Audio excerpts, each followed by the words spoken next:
আমি শুরু করছি একদম শুরুর থেকে। রমাজানের 24টা ঘন্টা আমরা কি কি আমল করব? রমাজানের 24টা ঘন্টা টাইম ম্যানেজমেন্ট কেমন হবে? ফজরে কি করব, জোহরে কি করব, আসরে কি করব, মাগরিব পরে কি করব, বাদ এশা আমরা কি করব? 24 আওয়ার্স রুটিন অফ দ্য রমাদান। আসসালামু আলাইকুম ওয়া রাহমাতুল্লাহি ওয়া বারাকাতুহু। আজকে আমার এই টপিকটা হচ্ছে যে রমাদানে আমরা কি কি করতে পারি বা কি করব সবথেকে বেশি ভালো কোনটা, এই বিষয়ে আমাদের আজকের টপিক। তো বিষয়টা হচ্ছে এমন যে আসলে যে যেমন কর্ম করবে সে তেমন কিন্তু ফল পাবে। তো আসলে কথা না বাড়িয়ে চলুন আজকের মূল টপিকে ফিরে যায়। আর বিশেষ করে কথা হচ্ছে ইসলাম প্রচারই হচ্ছে আমার মূল উদ্দেশ্য। এটি একটি ইসলামিক শিক্ষামূলক ইউটিউব চ্যানেল। তো আশা করি আপনার কাছে যদি ভিডিওটা ভালো লাগে থাকে তাহলে অবশ্যই আমার ইসলামিক বাণী চ্যানেলটি সাবস্ক্রাইব করে সাথেই থাকবেন। ধন্যবাদ সবাইকে। চলুন মূল আলোচনায়। আপনি ঘুম থেকে উঠলেন, ঘুম থেকে উঠেই সোজা অজু করবেন, অজু করে শুরু করবেন তাহাজ্জুদের নামাজ। মুমিনের ঘুম থেকে উঠেই শুরু হবে পবিত্র হওয়ার পরে তাহাজ্জুদের নামাজ। তাহাজ্জুদ শুরু করবেন, তবে তাহাজ্জুদ যে 20 রাকাত পড়তে হবে, 10 রাকাত পড়তে হবে, it's exactly not like that. আপনি জাস্ট 2 রাকাত পড়েন, অথবা আপনি জাস্ট 4 রাকাতই পড়েন, তবে তার তিল সহ পড়েন। কোরআনটা সুন্দর করে তেলাওয়াত করেন, ইখলাসের সঙ্গে আদায় করেন। হাদিসে আসছে আখলিস দীনাকা ইয়াকফিকা আল আমালুল কালিল। জান্নাতে যাওয়ার জন্য অনেক আমলের প্রয়োজন হয় না। বান্দা যদি একটা আমল ইখলাস নিয়ে করতে পারে, হতে পারে একটা আমল তার জান্নাতে যাওয়ার ওয়াসিলা হিসেবে কবুল হয়ে যাবে। সুবহানাল্লাহ পড়ে সবাই। প্রথম কাজ তাহাজ্জুদ দিয়ে আমরা শুরু করব। আচ্ছা, তাহাজ্জুদ শেষ, আসসালামু আলাইকুম ওয়া রাহমাতুল্লাহ, আসসালামু আলাইকুম ওয়া রাহমাতুল্লাহ, তাহাজ্জুদ শেষ। এবার বসে বসে যা পাঠ করবেন শিখাই দিচ্ছি। কয়েকবার পড়বেন আস্তাগফিরুল্লাহ, আস্তাগফিরুল্লাহ। পড়েন দেখি একবার সবাই আস্তাগফিরুল্লাহ। আমার কানে একটু প্রবলেম হয়েছে, মনে হয় শুনতে পাই নাই। আরেকবার সবাই জবান থেকে পড়েন আস্তাগফিরুল্লাহ। কয়েকবার ইস্তিগফার পাঠ করবেন, তারপরে দুরূদ ইব্রাহিম পাঠ করবেন। দুরূদ পড়লে কি লাভ হয়? দুরূদ পড়ার পরে যেই দোয়া বান্দা আল্লাহর কাছে করে, আল্লাহ তার দোয়াটা খালি হাতে ফিরিয়ে দেয় না। সুবহানাল্লাহ, সুবহানাল্লাহ। ইস্তিগফার পাঠ করবেন, দুরূদ পড়বেন, দোয়া শুরু করবেন আল্লাহর কাছে, যা মনে চায়, যা আপনার দরকার। যাদের বউ নাই আল্লাহকে বলবো, আল্লাহ এবার বউটা আমারে দিয়ে দাও আল্লাহ। বড় সবাই আমিন। যারা আমিন করেন তারা কেউ বউ পাবে না। জোরে ক্ষতি হবে আমিন। আমিন। আপনার যা যা চাওয়া আছে তাহাজ্জুদের জায়নামাজ বিছিয়ে দোয়া করে চাইবেন। শেষ, তাহাজ্জুদ যখন শেষ হয়ে যাবে, আসবেন সাহরি খাওয়ার জন্য। সাহরি যখন খাওয়া শেষ, বাস সেহরি খেয়ে উঠে গিয়ে সোজা মসজিদে ঢুকে যাবেন। মসজিদে ঢুকে যখন ফজরের আজান হয়ে যাবে, ফজরের 2 রাকাত সুন্নত আদায় করবেন। যশোরের ভাইরা, কয় রাকাত সুন্নত? মাশাআল্লাহ, মাশাআল্লাহ। আর একটু জোরে শুনতে চাই, কয় রাকাত? যদি আপনার কাছে ভালো লাগে তাহলে অবশ্যই শেয়ার করুন। সুন্নত তো শেষ হয়ে গেল, কিন্তু সময় তো আছে এখনো 10 মিনিট 15 মিনিট। কি করবেন? আপনি একটা কোরআন নেবেন, কোরআনটা নিয়ে সুন্দর করে করে বসে বসে তেলাওয়াত করবেন। আমার এখনো মনে আছে, আমি তো মাদ্রাসায় পড়াশোনা করেছি। আমাদের ওখানে একটা সিস্টেম ছিল, আমরা প্রত্যেক ওয়াক্ত নামাজে আগে আগে যেতাম, 20 মিনিট আগে, 30 মিনিট আগে যেতাম, এবং কোরআনটা নিয়ে সুন্দর করে তেলাওয়াত করতাম।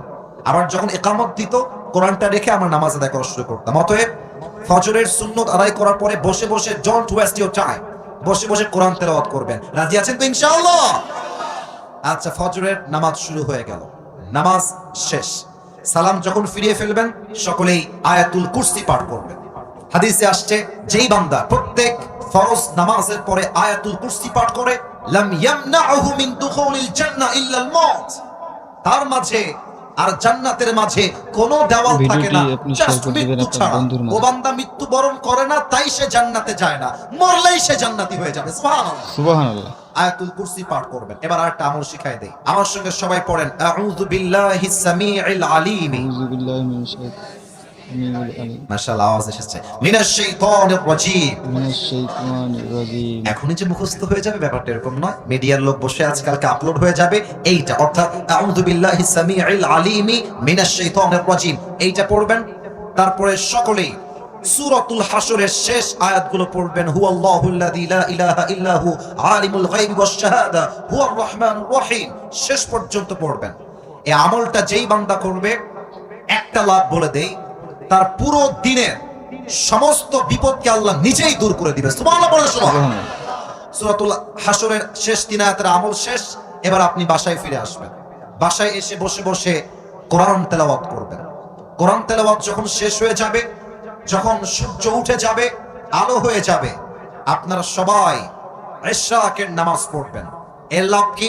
যে বান্দা ইশরাকের নামাজ পড়ে, আল্লাহ এই নামাজের বিনিময়ে তাকে একটা কবুল হজের সওয়াব তার আমলনামায় আল্লাহ লিখে দেয়। আচ্ছা, তারপরে যদি আপনার মনে হয় কিছুক্ষণ ঘুমালেন, আর যদি ঘুম না হয়, সোজা শহরের ওয়াক্ত যখন শুরু হয়ে যাবে, যে যার কাজে ছুটে যাবেন। ব্যবসায়ী দোকানে যাবে, যে জব করে সে অফিসে যাবে, যে ইমাম সে তার কাজ করবে, যে যার কাজ শুরু হয়ে যাবে। যেমন আল্লাহ তাআলা বলেছেন, ফাইদা কুদিয়াতিস সালাত ফান্তাশিরু ফিল আরদ, when you have done your salah spread out to your workplace। নামাজ শেষ, কাজ শুরু হয়ে যাবে। অবহেলা যে করে, অলস যে হয়, সে প্রকৃতপক্ষের বীর বাহাদুর মুসলমান হতে পারে না, ঠিক কি না বলে? আচ্ছা, কাজ যখন শেষ হয়ে যাবে, জোহরের আজান দিয়ে দিয়েছে, আল্লাহু আকবার আল্লাহু আকবার, আজান যখন শুরু হয়ে যাবে, আপনার প্রথম আমল হবে আজানের উত্তর দেওয়া। অনেকে আজানের উত্তর দিতেও ভয় পায়। একদম সহজ, যা বলবে জাস্ট রিপিট করে দিবেন। যদি আপনি আজানের উত্তর দেন প্রত্যেক ওয়াক্তে, আল্লাহর হাবিব বলেছেন, আজানের উত্তর যেই বান্দা দেয়, আমি আল্লাহর হাবিব তাকে জান্নাতে যাওয়ার জন্য আল্লাহর কাছে সুপারিশ করব। সুবহানাল্লাহ পড়েন। আচ্ছা, এরপরে জোহরের পূর্বে সুন্নত কয় রাকাত বলেন তো সবাই? আপনার ভয় পাচ্ছেন কিসের জন্য? কত হবে? কয় রাকাত? 4 রাকাত আদায় করবেন। আপনাদের মনে আছে কিনা জানি না, আমি একটু আগে বলে আসছি, সুন্নত নামাজ শেষ মসজিদে বসে বসে সময় লস করবেন না, টাইম ওয়েস্ট করবেন না। কোরআনটা খুলে ইকামত দেওয়া পর্যন্ত কোরআনটা তেলাওয়াত করবেন। আবার যখন নামাজ শুরু হয়ে যাবে, জোহরের নামাজ পড়বেন, সালাম ফিরাবেন। প্রথম আমল কি? কুরসি পড়বেন। না, কথা কচ্ছেন না আপনারা গো। কি কুরসি পড়বেন বলেন সবাই? আয়াতুল কুরসি পড়বেন। বাস 2 রাকাত সুন্নত পড়বেন, বাসায় ফিরে আসবেন। এখন যাদের বউ আছে তাদের জন্য একটা কথা, জোহরের নামাজ পড়ে এসে দেখবেন যে আপনার বউ বাড়ির কাজ করছে, হয় রান্না বান্না করছে। যাদের বউ নাই, বউ হবে তোরে বাবা, এত টেনশন কিসের?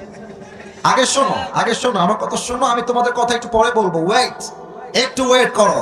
যুবকদের কথা না বলতে ওয়াজটা সফলই হবে না যুবক ভাই। ওয়েট ফর আ মিনিট, একটু সময় দাও। আচ্ছা, আপনার বউ ঝাড়ু দিচ্ছে, এসে বলুন, বউ দাও দাও ঝাড়ুটা আমাকে দাও। আপনি ঝাড়ু দিবেন। আল্লাহর হাবিব বলেছেন, বউয়ের জন্য যেই বান্দা 1 টাকাও খরচ করবে, বউয়ের কষ্টে সে সহযোগিতার হাত বাড়ায় দিবে, প্রত্যেকটা কাজে কাজে আল্লাহ তার আমলনামায় সওয়াব লিখে দিবে। সুবহানাল্লাহ সুবহানাল্লাহ সুবহানাল্লাহ। এখন মনে করেন যে আপনি রান্না বান্না করতে পারেন না, ভিডিওটি আপনার বন্ধুদের মাঝে শেয়ার করে দিবেন। না পারেন আপনি আলু ভাজি করতে, না পারেন আপনি ভাত করতে, কিছুই পারেন না, আপনি কি করবেন? বউয়ের কাছে দাঁড়ায় থাকবেন। মরিচ লাগবে আগায় দিবেন, পেঁয়াজ লাগবে আগায় দিবেন, যা লাগবে আগায় দিবেন। প্রত্যেকটা কাজে কাজে আপনাকে সওয়াব দিবে একজন, তিনি কে? আল্লাহ। বউয়ের কাজ করবেন, সেবা করবেন, বাড়ির কাজ করবেন, জীবনের কাজ করবেন। আসরের আজান শুরু হয়ে গেল, মসজিদে আসবেন। এসে যদি পারেন 4 রাকাত সুন্নত পড়বেন। সুন্নতের পরে কোরআন তেলাওয়াত, তারপরে আসরের নামাজ, তারপরে কোন কুরসি? এই যে ভুলে গেছেন মনে হয়, কি কুরসি? আয়াতুল কুরসি পড়বেন। এরপরে এই যে মুরব্বি যারা এসেছেন, এই যে মুরব্বি যারা এসেছেন, আমার চোখে চোখ, যুবক ভাইরা আমার চোখে চোখ, আসরের নামাজ পড়ে বাহিরে বের হবা না।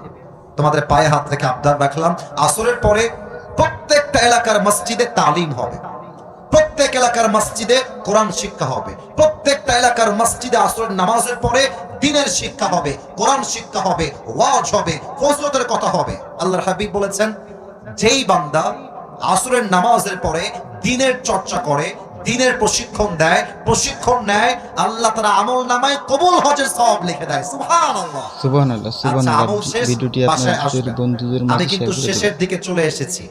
এইটা আমার হাতে প্লেট, মনে করেন এটা কি? আরেকবার জোরে করেন, এটার নাম কি? ইফতারি আপনার সামনে চলে এসেছে।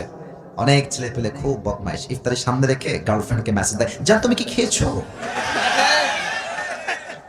বদমাইশের হাড্ডি। মনে রাখবেন, ইফতারি সামনে রেখে যেই যুবক হারামে লিপ্ত হয়ে যায়, যেই মেয়ে হারামে লিপ্ত হয়ে যায়, তার রোজার 2 পয়সা দাম আল্লাহর কাছে পাবে না, ঠিক কি না বলেন? আচ্ছা, তাহলে কি আমল করবেন? ইফতারি আপনার সামনে, বসে বসে আপনি ইস্তেগফার পাঠ করবেন। ইস্তেগফার শেষ, ইফতারি সামনে রেখে 2 হাত তুলবেন মুনাজাতের জন্য। আল্লাহর হাবিব বলেছেন, ইফতারি সামনে রেখে যেই বান্দা আল্লাহর কাছে কোনো কিছু চায়, আল্লাহ তার প্রত্যেকটা চাওয়াকেই কবুল করে নেয়। সুবহানাল্লাহ। আর ইফতারি যখন করবেন, এটা মুরব্বিদের বাজে স্বভাব, আমাদেরও বাজে স্বভাব। প্রথমেই শুরু করি পানি দিয়ে, আরে সেই তৃষ্ণা। অনেকে দেখবেন যে জুসের বোতলটা অথবা গ্লাসটা এমনি ধরে রাখে, আজান খালি দিতে দেরি হবে, আমার খাতি দেরি হবে না। না, আজান দিলি শরবত দিয়ে শুরু করে, আজান দিলি উনি খায় আগে পেঁয়াজি আলুর চপ। না, দিস ইজ নট আ সুন্নাহ, এটা সুন্নাহ নয়। আজান হবে বা ওয়াক্ত হয়ে যাবে, প্রথমে আপনি নেবেন সুন্নতি খাবার খেজুর। সুবহানাল্লাহ পড়বেন না আপনারা? সুবহানাল্লাহ। পেঁয়াজি নয়, আলুর চপ নয়, ডিমের চপ নয়, পানি নয়, প্রথম আমার সুন্নতি খাবার হবে খেজুর। বলেন সবাই নাম কি? আর খাওয়ার সময় এমন খাওয়া খায় এইরকম কুয়াতিমের মতো হয়ে যায়। আর কি হয়, খাওয়ার পরে গিয়ে ওই যে বেডে শুয়ে যায়, মাগরিবও পড়ে না, এশাও পড়ে না, তাহাজ্জুদ তো বহুত দূরের কথা, তারাবির নামাজটাও পড়তে চায় না। ঠিক কি না বলেন? একদম সুন্নত অনুযায়ী হালকা খাবেন। মাগরিবের নামাজের পরে কোরআন তেলাওয়াত করবেন, জিকির আজকার করবেন, আয়াতুল কুরসি পাঠ করবেন। এশার নামাজে যাবেন, এশার সুন্নত পড়বেন, তারাবির নামাজ পড়বেন। তারাবির প্রত্যেকটা রুকুতে, প্রত্যেকটা সাজদাতে আল্লাহ তাআলা আপনার জীবনের গুনাহ খাতা মাফ করে দিবে। সুবহানাল্লাহ পড়বেন না? সুবহানাল্লাহ। এশা পড়ে এসে আর রাত ভিডিওটি জাগবেন না, আপনাদের বন্ধুদের এসে মাঝে শেয়ার জাস্ট করে হালকা দিন। খাবার খেয়ে ঘুমিয়ে যাবেন, আবার উঠে তাহাজ্জুদ দিয়ে দিন শুরু করবেন। রাজি আছেন তো ইনশাআল্লাহ? ইনশাআল্লাহ। এখন এই রুটিন সবার সঙ্গে মিলবে তা নয়, অনেকের কাজ ভিন্ন, জব ভিন্ন, ব্যবসা ভিন্ন। যার যেমন জীবন সে অনুযায়ী কাগজ নেবেন, লিখবেন কখন কি করবেন, কখন কোন আমল, কখন রোজা, কখন তেলাওয়াত, কখন তাহাজ্জুদ, কখন দান সদকা, সব লিখে রুটিন করে রমজান মাসের প্রত্যেকটা দিন আমরা আল্লাহর জন্য আমল করব। রাজি আছেন তো ইনশাআল্লাহ? ইনশাআল্লাহ। আল্লাহ সবাইকে সেই তৌফিক দান করুক। পড়েন সবাই আমিন। আমিন। মূলত টপিকটা আজকে আমাদের এটাই, রমজান মাসে কি ইবাদত করতে হবে বেশি বেশি। তো ইসলামিক বাণী বাংলা চ্যানেলটি সাবস্ক্রাইব করে নোটিফিকেশন অন করে দিয়ে সাথে থাকুন। মূলত আমাদের টার্গেট হচ্ছে ইসলাম প্রত্যেকটি ঘরে ঘরে পৌঁছানো এবং কি ইসলাম প্রচার করাই আমার মূল উদ্দেশ্য বা লক্ষ্য। তাই আপনাদের কাছে বিনীত অনুরোধ, আমার এই ভিডিওটি আপনাদের কাছে যদি ভালো লেগে থাকে তাহলে অবশ্যই ভিডিওটি আপনাদের বন্ধুদের মাঝে শেয়ার করে দেবেন। ধন্যবাদ। আবারও দেখা হবে নতুন কোনো এক ভিডিওতে। আসসালামু আলাইকুম।